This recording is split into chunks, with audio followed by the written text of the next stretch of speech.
To everything there is a season, a time for every purpose under heaven.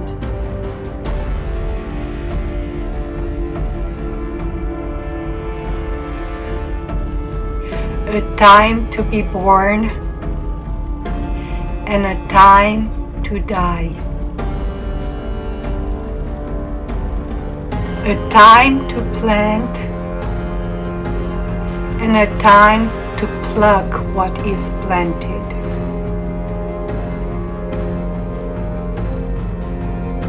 A time to kill and a time to heal.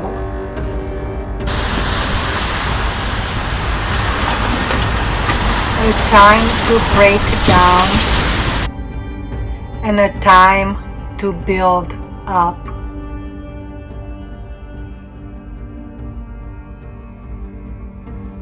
A time to weep and a time to laugh. A time to mourn and a time to dance. A time to cast away stones and a time to gather stones.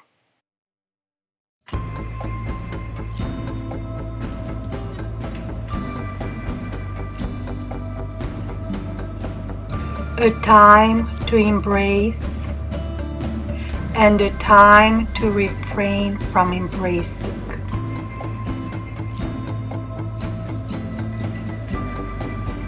A time to gain and a time to lose.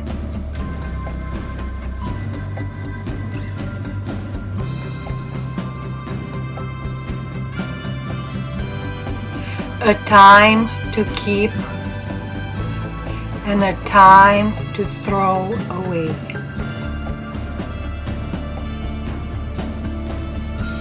A time to tear and a time to sow.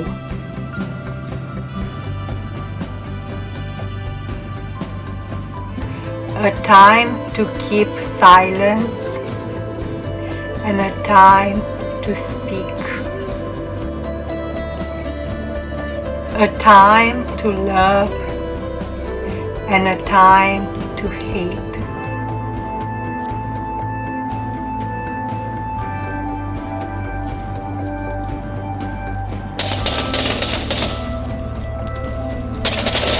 A time of war and a time of peace. What profit has the worker from that in which he labors? I have seen the God-given task with which the sons of man are to be occupied. He has made everything beautiful in its time. Also, He has put eternity in their hearts, except that no one can find out the work that God does from beginning to end.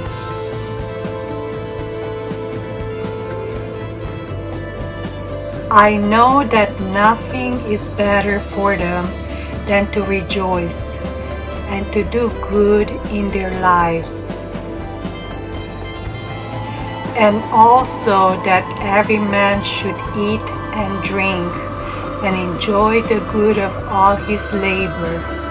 It is the gift of God. I know that whatever God does, it shall be forever. Nothing can be added to it, and nothing taken away from it. God does it that man should fear before Him. That which is has already been, and what is to be has already been, and God requires an account of what is past. Moreover, I saw under the sun, in the place of judgment, wickedness was there.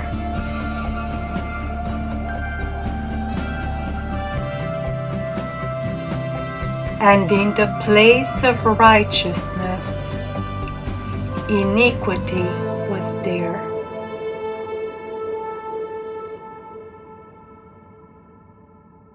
I said in my heart, God shall judge the righteous and the wicked. For there is a time there for every purpose and for every work. I said in my heart, concerning the condition of the sons of men, God tests them that they may see that they themselves are like animals. For what happens to the sons of men also happens to animals. One thing befalls them. As one dies, so dies the other. Surely they all have one breath. Man has no advantage over animals, for all is vanity. All go to one place. All are from the dust, and all return to dust. Who knows the spirit of the sons of men, which goes upward, and the spirit of the animal, which goes down to the earth? So I perceived that nothing is better than that a man should rejoice in his own works, for that is his heritage. For who can bring him to see what will happen after him? Then I returned and considered all the oppression that is done under the sun. And look, the tears of the oppressed, but they have no comforter. On the side of their oppressors there is power, but they have no comforter. Therefore I praised the dead who were already dead, more than the living who are still alive.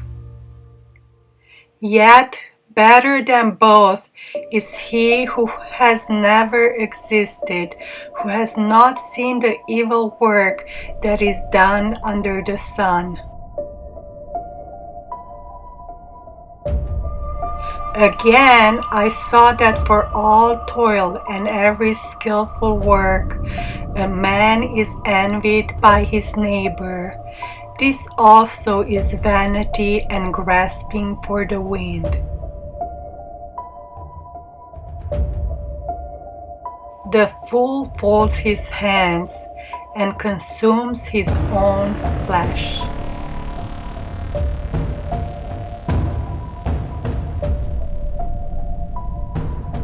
Better a handful with quietness than both hands full together with toil and grasping for the wind.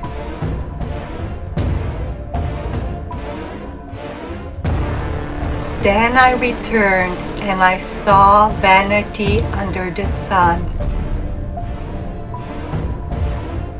There is one alone without companion. He has neither son nor brother, yet there is no end to all his labors. Nor is his eye satisfied with riches, but he never asks, for whom do I toil and deprive myself of good? This also is vanity and a grave misfortune. Two are better than one, because they have a good reward for their labor. For if they fall, one will lift up his companion. But woe to him who is alone when he falls, for he has no one to help him up.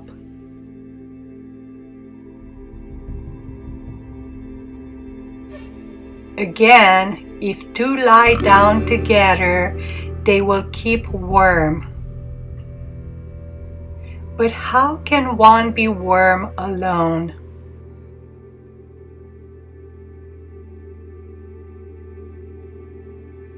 Though one may be overpowered by another, two can withstand him. And a threefold cord is not quickly broken.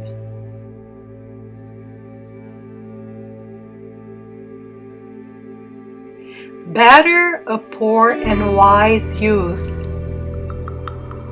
than an old and foolish king who will be admonished no more.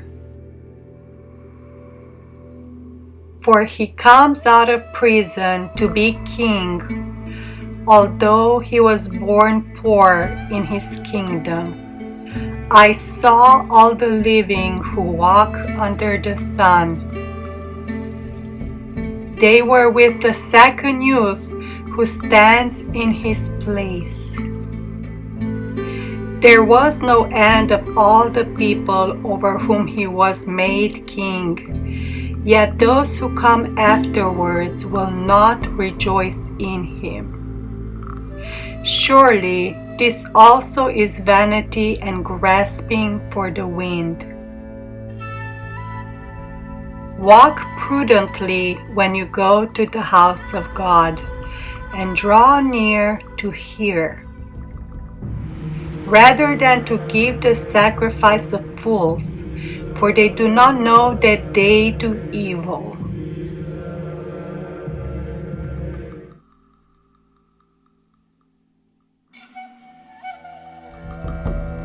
Do not be rash with your mouth, and let not your heart utter anything hastily before God.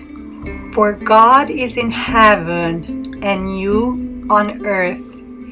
Therefore let your words be few. For a dream comes through much activity, and a fool's voice is known by his many words. When you make a vow to God, do not delay to pay it, for he has no pleasure in fools. Pay what you have vowed. Better not to vow than to vow and not pay. Do not let your mouth cause your flesh to sin, nor say before the messenger of God that it was an error. Why should God be angry at your excuse and destroy the works of your hands? For in the multitude of dreams and many words, there is also vanity. But fear God.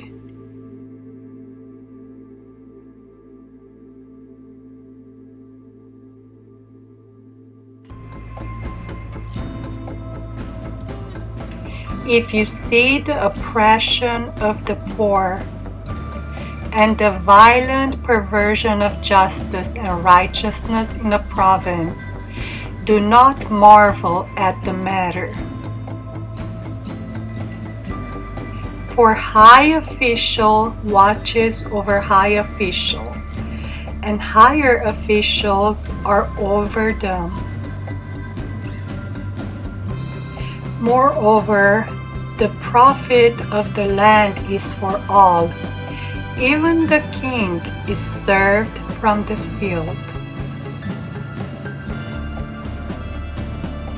He who loves silver will not be satisfied with silver, nor he who loves abundance with increase. This also is vanity.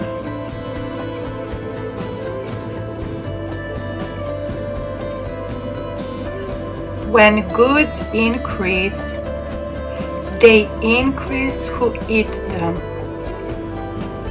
So what profit have the owners except to see them with their eyes? The sleep of a laboring man is sweet, whether he eats little or much. But the abundance of the rich will not permit him to sleep. There is a severe evil which I have seen under the sun, riches kept for their owner to his hurt. But those riches perish through misfortune. When he begets a son, there is nothing in his hand.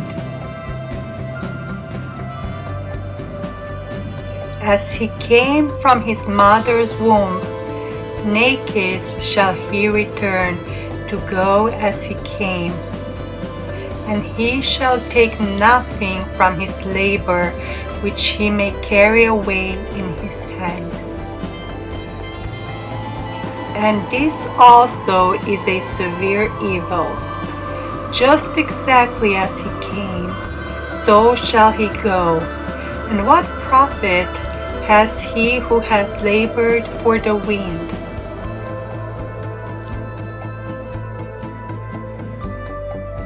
All his days he also eats in darkness, and he has much sorrow and sickness and anger. Here is what I have seen. It is good and fitting for one to eat and drink, and to enjoy the good of all his labor in which he toils under the sun all the days of his life which God gives him, for it is his heritage. As for every man to whom God has given riches and wealth, and given him power to eat of it, to receive his heritage and rejoice in his labor. This is the gift of God. For he will not dwell unduly on the days of his life, because God keeps him busy with the joy of his heart.